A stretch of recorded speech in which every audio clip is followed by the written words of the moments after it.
અત્યારે તમને સ્ક્રીન પર જે દ્રશ્યો દેખાઈ રહ્યા છે, દ્રશ્યોમાં જેટલા લોકોએ જળ સમાધિ લઈને વિરોધ પ્રદર્શન કરી રહ્યા છે, બધા જ લોકો ખેડૂતો છે. વીજ પોલનો જે મામલો છે એના પડઘા અત્યારે ગોંડલ પાસેનું એક જે ગામ છે ત્યાં પહોંચ્યા છે અને ત્યાં 200થી વધારે ખેડૂતો આવી રીતે જળ સમાધિ લઈને વિરોધ પ્રદર્શન કરતા હોય આ રીતના સમાચાર પ્રકાશમાં આવ્યા છે. નમસ્કાર, આપની સાથે હું આકાંક્ષા. તમે જોઈ રહ્યા છો રાજકોટ. ગોંડલના ચોરડી ગામે ગોચર જમીનમાં વીજપોલ કામગીરી સામે 200થી વધારે ખેડૂતોએ તળાવમાં ઊભા રહીને જળ સમાધિ લીધી અને પોસ્ટર્સ સાથે બેનર સાથે તેમણે વિરોધ પ્રદર્શન કર્યું. રાજકોટ જિલ્લાના ગોંડલ તાલુકાનું ચોરડી ગામ કે જ્યાં અત્યારે વીજ કંપનીઓ દ્વારા અત્યારે વીજપોલ નાખવાની જે વાત છે તેના ખેડૂતોનો આક્રોશ ચરમસીમાએ પહોંચ્યો હતો. વિરોધના સતત બીજા દિવસે 200થી વધારે સ્થાનિક ખેડૂતો ભેગા થયા હતા અને જે ગ્રામજનો એકઠા થઈને તંત્ર સામે ઉગ્ર આંદોલન કરવાની શરૂઆત કરવામાં આવી હતી. યોગ્ય રજૂઆત અને સમાધાન વિના જ આગળ ધપાવવામાં આવતું આ વિસ્તારમાં ખેડૂતોમાં તંત્ર પ્રત્યે ભારે રોષ જોવા મળી રહ્યો છે. મતલબ વિરોધ ચાલી રહ્યો છે, આંદોલન કરવામાં આવી રહ્યો છે, કોઈની વાત સાંભળવામાં નથી આવી રહી અને જે કામગીરી ચાલી રહી છે એ અવિરત ચાલી રહી છે, જાણે કે કોઈ વિરોધ થઈ જ નથી રહ્યો. એટલે હવે કોઈ વ્યક્તિ વિરોધ કરતો હોય ને સાંભળવામાં પણ ન આવે ને જે ચાલે છે એ ચાલતું જ રહે તો પછી એ વ્યક્તિનો આક્રોશ ચરમસીમાએ પહોંચે એ વાત સ્વાભાવિક છે, એમાં કશું જ ખોટું નથી. અને આવી જ વસ્તુ અત્યારે ત્યાંથી બની છે. એ લોકો જળ સમાધિ લેવા મજબૂર બન્યા. પોસ્ટરો સાથે તેમણે વિરોધ પ્રદર્શન કર્યો, બેનરો સાથે તેમણે વિરોધ પ્રદર્શન કર્યો, પણ તેમ છતાં ખબર નહીં કેમ કોઈ શબ્દ તંત્રના કાન સુધી નથી પહોંચી રહ્યો. આ રીતે અત્યારે આ સમાચાર સામે આવ્યા કે જેમાં આંદોલનકારીઓએ સ્મશાન નજીક તળાવના પાણીમાં ઉતરીને અડધી જળ સમાધિ ધારણ કરી અને વિરોધ પ્રદર્શન કરવામાં આવ્યો. પાણીમાં ઊભા રહીને ખેડૂતોએ તબલા અને મંજીરાના તાલ સાથે રામધૂન ગાઈને તંત્રની નીતિ છે તેની સામે વિરોધ દર્શાવવામાં આવ્યો. આ પ્રદર્શનમાં ચોરડી ઉપરાંત અન્ય ગામના ખેડૂતો જેમ કે ગોમટા છે, વેકરી છે, પાટીદળ છે અને ત્રાકુડા જેવા આસપાસના ગામોમાંથી 200 જેટલા ખેડૂતો ભેગા થયા હતા અને તેમણે વિરોધ પ્રદર્શન કર્યો હતો. બિપિનભાઈ વાછાણી, ખેડૂતોની વાત સદન સાચી છે અને જેની માંગ છે ખેડૂતોની એ 100% માન્ય રાખવી પડે તેવી જ છે.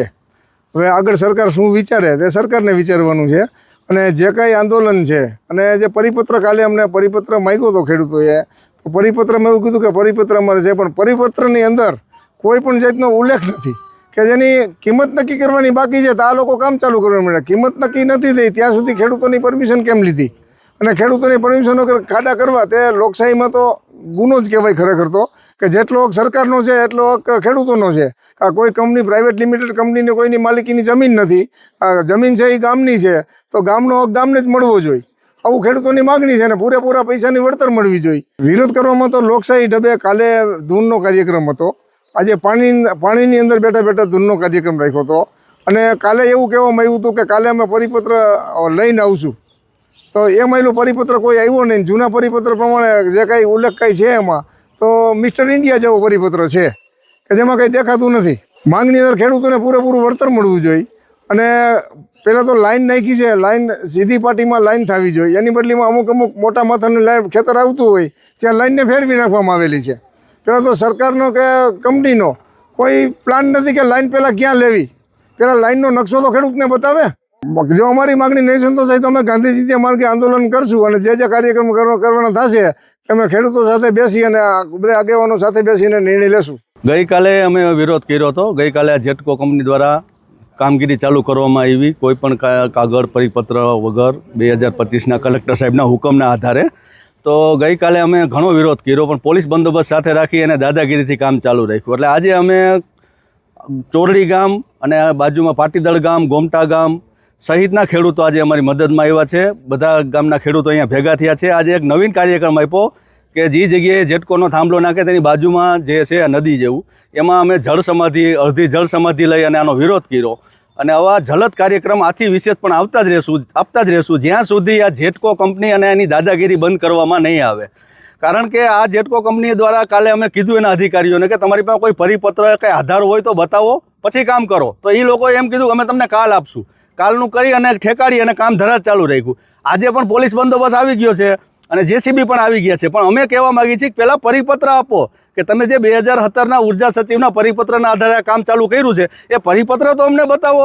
બાકી અમારી પાસે જે પરિપત્ર અને જે સરકારના જીઆર ને નિયમ છે એ બધું અમે બતાવવા તૈયાર છીએ કે આ નિયમ પ્રમાણે જ્યાં સુધી કમિટી નક્કી ન થાય, ભાવ નક્કી ન થાય, ત્યાં સુધી તમે ગૌચરમાં પણ 10% રકમ ભરીને કામ ચાલુ ન કરી શકો, એવો નિયમ છે. છતાં આ લોકો કોઈ નિયમ માનવા તૈયાર જ નથી. એટલે નક્કી નથી થતું જેટકો મોટી, કલેક્ટર તંત્ર મોટું કે સરકાર મોટી. એટલે અહીંયા તો અમને એવો પ્રશ્ન છે કે જેટકો તો સરકાર અને કલેક્ટર તંત્ર કરતાં પણ મોટું થઈ ગયું એવું લાગે છે.